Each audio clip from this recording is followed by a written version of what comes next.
ಅತಿವೃಷ್ಟಿಯಿಂದ ಸರ್ ಸಾಕಷ್ಟು ಬೆಳೆಗಳೆಲ್ಲ ಹಾಳಾಗಿವೆ, ಸಂಪೂರ್ಣ ಹಾಳಾಗಿವೆ ಸರ್. ರೈತರಿಂದ ಸಾಲ ಮನ್ನಾ ಪ್ರಸ್ತಾಪ ವಿಷಯ ಬರ್ತಾ ಇದೆ ಸರ್. ಅದರ ನಿಟ್ಟಿನಲ್ಲಿ ರಾಜ್ಯ ಸರ್ಕಾರ ನಿಲುವಿಲ್ಲ ಸರ್. ಈಗ ಬೆಳೆ ಹಾನಿ ಏನಾಗಿದೆ ಅದನ್ನು ಕೊಡಬೇಕು ಮೊದಲು.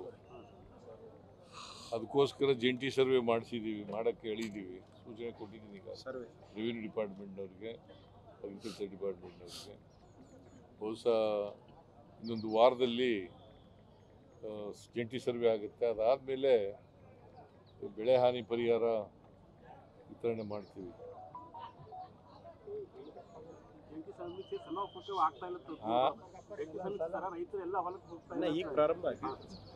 ವಲಸೆ ಹೋಗ್ತಾರ, ಮಳೆ ಬರ್ತಾ ಇಲ್ಲ, ಮಳೆ ಇದೆಯಲ್ಲಪ್ಪ. ಇನ್ನು ಮಳೆಗಾಲ ಈ ಸಾರಿ ಅದೃಷ್ಟವಶಾತ್ ಒಳ್ಳೆ ಮಳೆ ಆಗಿದೆ.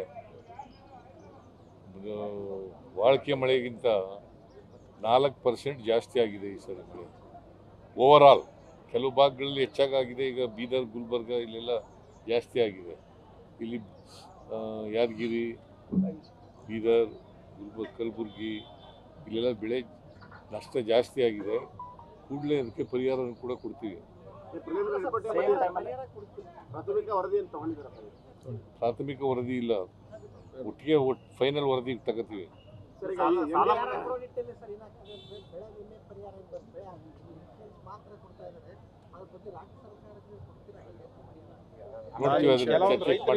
ಚರ್ಚೆ ಮಾಡ್ತೀವಿ. ಕೆಲವೊಂದು ರೈತರು ಇನ್ಸೂರೆನ್ಸ್ ಕಟ್ಟಿಲ್ಲ ಸರ್, ಅಂತವರಿಗೂ ಲಾಸ್ಟ್ ಟೈಮ್ ಇಂದನೂ ಕ್ಲೈಮ್ ಆಗ್ತಾ ಇಲ್ಲ. ಇನ್ಸೂರೆನ್ಸ್ ಕಟ್ಟದೇ ಇರುವಂತ ರೈತರಿಗೆ ಯಾವ್ದು ಪರಿಹಾರ ಬರ್ತಾ ಇಲ್ಲ. ಇನ್ಸೂರೆನ್ಸ್ ಎಲ್ಲ ಕೊಟ್ಟಿದೀವಿ ಈ ಸರಿ. 24-25ರಲ್ಲಿ 656 ಕೋಟಿ ಹೈಯೆಸ್ಟ್ ಬಂದಿದೆ.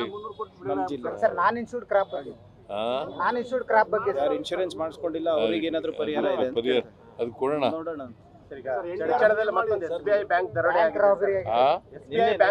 ಅದೇ ಈಗ ಹೇಳಿದ್ದೀನಿ, ಕೂಡಲೇ ಅವ್ರನ್ನ ಕಾರು ಪತ್ತೆಯಾಗಿದೆ, ಕೂಡಲೇ ಅವ್ರನ್ನ ಯಾರು ಅಪರಾಧಿಗಳಿದ್ದಾರೆ ಅವ್ರನ್ನ ಟ್ರೇಸ್ ಮಾಡಬೇಕು ಅಂತ ಹೇಳಿದ್ದೀನಿ.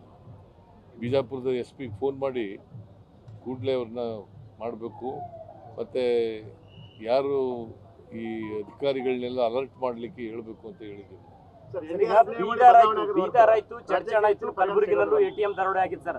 SBI ಬ್ಯಾಂಕ್ಗಳಿಗೆ ಯಾವುದೇ ರೀತಿ ಭದ್ರತೆ ಇಲ್ಲ. ಅವರು ಸೆಕ್ಯೂರಿಟಿ ಗಾರ್ಡ್ಗಳನ್ನು ನೇಮಕ ಮಾಡ್ಕೊಳ್ಳೋದಿಲ್ಲ, CC ಕ್ಯಾಮ್ರಾ ಕರೆಕ್ಟ್ ಆಗಿ ಇಟ್ಕೊಳ್ಳೋದಿಲ್ಲ. ಈಗ ಸೆಕ್ಯೂರಿಟಿ ಗಾರ್ಡ್ಗಳನ್ನ ನೇಮಕ ಮಾಡ್ಕೊಳ್ಳೋರು ಬ್ಯಾಂಕ್ನವರು. ಹೌದು ಸರ್. ನಾವು ಪೊಲೀಸ್ನವರು ಪ್ರೊಟೆಕ್ಷನ್ ಕೊಡ್ತೀವಿ ಅಷ್ಟು.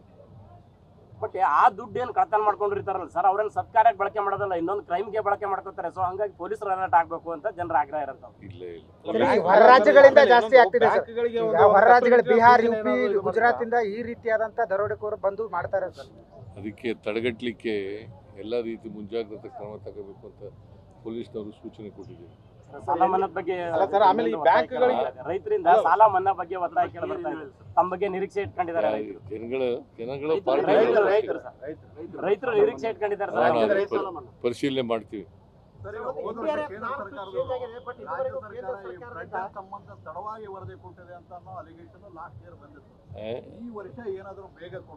ಏನೋ ಫ್ಲಡ್ ಬಗ್ಗೆ ಸರ್, ಡ್ಯಾಮೇಜ್ ಬಗ್ಗೆ central government report last year late ಆಗಿ ಹೋಯ್ತು. ಲೇಟ್ ಆಗಿಲ್ಲ, ನಾವು ಕಳಿಸ್ತಾ ಅವ್ರು ಕೊಡ್ಲಿಲ್ಲ. ಕೋರ್ಟ್ಗೆ ಹೋಗಿ ತಗೊಂಡು, ಆಮೇಲೆ ಸುಪ್ರೀಂ ಕೋರ್ಟ್ಗೆ ಹೋಗಿ ತಗೊಂಡು. ಸರ್, ತಾವು ಸಾಕಷ್ಟು ಜನರಿಗೆ ಸೌಲಭ್ಯಗಳು ಕೊಡ್ತಾ ಇದೀರಿ. BPL ಕಾರ್ಡ್ರಲ್ಲಿ ಅನರ್ಹರ ಸಂಖ್ಯೆನೇ ಜಾಸ್ತಿ ಇರೋದು ಅಂತ. ಯಾರು BPL ಹೋಲ್ಡರ್ ಸರ್? ಅದಕ್ಕೆ ಅರ್ಹರು ಯಾರನ್ನು ತೆಗಿಬಾರ್ದು, ಅನರ್ಹರಿಗೆ ತೆಗೆದಾಕ್ಬೇಕು. ಆಮೇಲೆ ಒಂದು ವೇಳೆ ಅರ್ಹರು ಬಿಟ್ಟೋಗಿದ್ರೆ ಅಂಥವ್ರನ್ನ ಹೊಸದಾಗಿ ಸೇರ್ಪಡೆ ಮಾಡ್ಕೊಳ್ತಕ್ಕಂಥದ್ದು ಮಾಡಬೇಕು. ಅನರ್ಹರನ್ನು ತೆಗೆದಾಕ್ಬೇಕು ಅಂತ ಸೂಚನೆ ಕೊಟ್ಟಿದ್ದೀನಿ ನಾನು.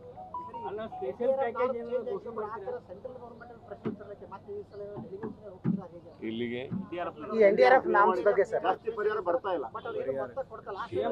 ನಾನು ಅನೇಕ ಸಾರಿ ಭೇಟಿ ಮಾಡಿದ್ದೀನಿ, ಪ್ರೈಮ್ ಮಿನಿಸ್ಟರ್ ಭೇಟಿ ಮಾಡಿದ್ದೀನಿ, ನಮ್ಮ ಯಾರು ನಿರ್ಮಲಾ ಸೀತಾರಾಮನ್ ಭೇಟಿ ಮಾಡಿದ್ದೀನಿ, ಅಮಿತ್ ಶಾ ಅವ್ರನ್ನ ಭೇಟಿ ಮಾಡಿದ್ದೀನಿ.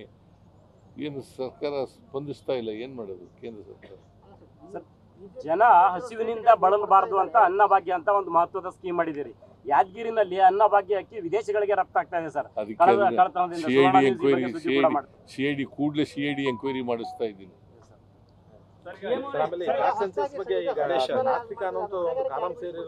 ಬಿಜೆಪಿ ಏನ್ ಮಾಡ್ತಾರಪ್ಪ? ಅಲ್ಲ ಅಂದ್ರೆ ನೀವು ನಾಸ್ತಿಕ ಅನ್ನೋ ಕಾಲಂ ಸೇರಿಸಬಾರ್ದಿತ್ತು ಅನ್ನುವಂಥದ್ದು ವಿಚಾರ. ಯಾರು ಆರ್ ಅಶೋಕ್ ಅವರು. ಆರ್ ಅಶೋಕ ಹೇಳ್ದಾಗೆಲ್ಲ ಕೇಳೋಕ್ಕಾಗಲ್ಲ ನಾವು. ಆರ್ ಅಶೋಕ ಬಿಜೆಪಿಯವ್ರು ಹೇಳಿದವರು ರಾಜಕೀಯವಾಗಿ ಮಾತಾಡ್ತಾರೆ, ಅವ್ರನ್ನೆಲ್ಲ ಹೇಳ್ಕೊ. ಅಲ್ಲ ನೀವು ಮತಾಂತರದ ನಾವು ರಾಯಭಾರಿ ಸಿದ್ದರಾಮಯ್ಯ ಅವರು ಎಲ್ಲ ಇದನ್ನು ಕೂಡ ತಪ್ಪದೇನೆ ಸೋಷಿಯೋ ಎಕನಾಮಿಕ್ ಶೈಕ್ಷಣಿಕ ಎಜುಕೇಷನಲ್ ಸರ್ವೆ ಆಗಬೇಕು. ಯಾಕಂತಂದರೆ ಈ ಸೋಷಿಯೋ ಎಜುಕೇಷನಲ್ ಸರ್ವೆ ಆಗೋದ್ರಿಂದ ನಾಳೆ ಸ್ವಾತಂತ್ರ್ಯ ಬಂದು 78 ವರ್ಷ ಆಯಿತು. ಅವರ ಆರ್ಥಿಕ ಪರಿಸ್ಥಿತಿ ಏನು, ಶೈಕ್ಷಣಿಕ ಪರಿಸ್ಥಿತಿ ಏನು, ಅವರ ಸಾಮಾಜಿಕ ಪರಿಸ್ಥಿತಿ ಏನು ಅಂತಕ್ಕಂಥದ್ದನ್ನು ಗುರ್ತು ಮಾಡ್ಕೊಂಡು ಇದರಿಂದ ಗೊತ್ತಾಗುತ್ತೆ ಈ ಸರ್ವೆಯಿಂದ. ಇದಾದ್ಮೇಲೆ ನಾವು ಕಾರ್ಯಕ್ರಮಗಳನ್ನು, ಅಭಿವೃದ್ಧಿ ಕಾರ್ಯಕ್ರಮಗಳನ್ನ ರೂಪಿಸಲಿಕ್ಕೆ. ಬಿಜೆಪಿ ಡೆಲಿಗೇಷನ್ ನಿನ್ನೆ ರಾಜ್ಯಪಾಲರಿಗೆ ದೂರು ಕೊಟ್ಟಿದೆ ಸರ್. ಈ ಕ್ಯಾಸ್ಟ್ ಸೆನ್ಸಸ್ ಬಗ್ಗೆ ಬಿಜೆಪಿ ಡೆಲಿಗೇಷನ್ ನಿನ್ನೆ ರಾಜ್ಯಪಾಲರಿಗೆ ದೂರು ಕೊಟ್ಟಿದೆ ಸರ್. ಇದು ಹಿಂದೂ ಇದರಲ್ಲಿ ಜಾತಿಗಳಲ್ಲಿ ಕ್ರಿಶ್ಚಿಯನ್ ಸೇರಿಸ್ತಿದ್ದೀರಿ ಅಂತ. ಅವರು are they not citizens of the country? Christians, Muslims ಈ ದೇಶದ ಪ್ರಜೆಗಳಲ್ವ ಅವರು? ಅಲ್ಲ ಸರ್, ಹಿಂದೂ ಒಳಪಂಗಡಗಳಲ್ಲಿ ಕ್ರಿಶ್ಚಿಯನ್ ಅಂತ ಸೇರ್ಪಡೆ ಆಗ್ತಾ ಇದೆ ಸರ್. ಈ ಬ್ರಾಹ್ಮಣ ಒಳಪಂಗಡಗಳಲ್ಲಿ ಕ್ರಿಶ್ಚಿಯನ್ ಬರ್ತಾ ಇದೆ ಸರ್. ನೋಡಪ್ಪ, ಯಾರು ಏನು ಬರೀ ಹೇಳ್ತಾರೆ ಅದರ ಪ್ರಕಾರ ಮಾಡ್ಕೊಳ್ತಕ್ಕಂಥದ್ದು. ಈಗ ಪ್ರತಿಯೊಬ್ಬರು ಮನೆಗಳಿಗೂ ಹೋಗ್ತೀವಲ್ಲ, 175,000 1,75,000 ಟೀಚರ್ಗಳನ್ನ ಅಪಾಯಿಂಟ್ ಮಾಡಿದ್ದೀವಿ ಎನ್ಯುಮರೇಟರ್ಸ್ ಆಗಿ. ಅವ್ರಿಗೆ 120ರಿಂದ 150 ಮನೆಗಳು ಕೊಟ್ಟಿದ್ದೀವಿ. ಅವರು ಪ್ರತಿ ಮನೆಗೂ ಹೋಗಿ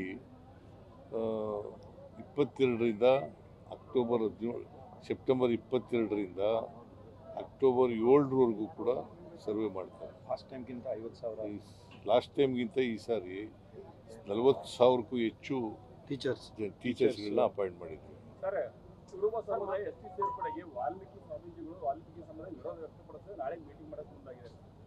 ವಾಲ್ಮೀಕಿ ಸಮುದಾಯದ ಸರ್ ಬಸವನಂದ ಸ್ವಾಮೀಜಿ ನೇತೃತ್ವದಲ್ಲಿ. ನೋಡಪ್ಪ, ಇದು ಹಿಂದಿನ ಸರ್ಕಾರದಲ್ಲೇ ಮಾಡಿತ್ತು. ಯಾರು ವಿರೋಧ ಮಾಡಬೇಕಾದಂಥ ಅಗತ್ಯ ಇಲ್ಲ. ಇದಕ್ಕೆ ಕೇಂದ್ರ ಸರ್ಕಾರ ತೀರ್ಮಾನ ಮಾಡೋದು. ಕೇಂದ್ರ ಸರ್ಕಾರ ಎಲ್ಲ ತೀರ್ಮಾನ ಮಾಡೋರು, ಶಿಫಾರಸು ಮಾಡೋದಷ್ಟೇ. ತೀರ್ಮಾನ ಮಾಡೋರು ಯಾರು? ಹಾಂ ಹಾಂ ಯಾರು ವಿರೋಧ ಮಾಡಬೇಕಾದಂಥ ಅಗತ್ಯ ಇಲ್ಲ. ಅವರು ಎಷ್ಟಿಗೆ ಬರ್ತಾರೆ ಅನ್ನೋದಾದರೆ ಎಷ್ಟಿ ಮಾಡ್ತಾರೆ, ಇಲ್ಲದ್ರೆ ಇಲ್ಲ ಅಂತ ಮಾಡ್ತಾರೆ. ಕಲ್ಯಾಣ ಕರ್ನಾಟಕ ಸಚಿವಾಲಯ ಮಾಡಿದ್ವಿ, ಅದಕ್ಕೆ ಕಲ್ಯಾಣ ಕರ್ನಾಟಕ ಭಾಗ ಜಯಂತಪುರ ಧನ್ಯವಾದಗಳು. ಆದರೆ ಹೊಣೆಗಾರಿಕೆ ಯಾರಿಗೆ ವಹಿಸ್ಕೊಡ್ತೀರಿ, ಹೇಗೆ ಅಂತ ಕಾರ್ಯನಿರ್ವಹಿಸ್ತಾರೆ? ಇಲ್ಲ, ಈಗ ಅದೆಲ್ಲ ಮಾಡ್ತೀವಿ, ಅಧಿಕಾರಿಗಳನ್ನೆಲ್ಲ ಮಾಡ್ತೀವಿ. ಇಲ್ಲೇ ಇರ್ತದೆ ಸಚಿವಾಲಯ, ಇಲ್ಲೇ ಇರ್ತದೆ. ಈ ಭಾಗದ ಅಭಿವೃದ್ಧಿ ಕೆಲಸಗಳಿಗೆ ಇನ್ನೂ ವೇಗ ಕೊಡ್ತಕ್ಕಂಥ ಕೆಲಸವನ್ನು ಮಾಡ್ತೀವಿ. Okay, thank you.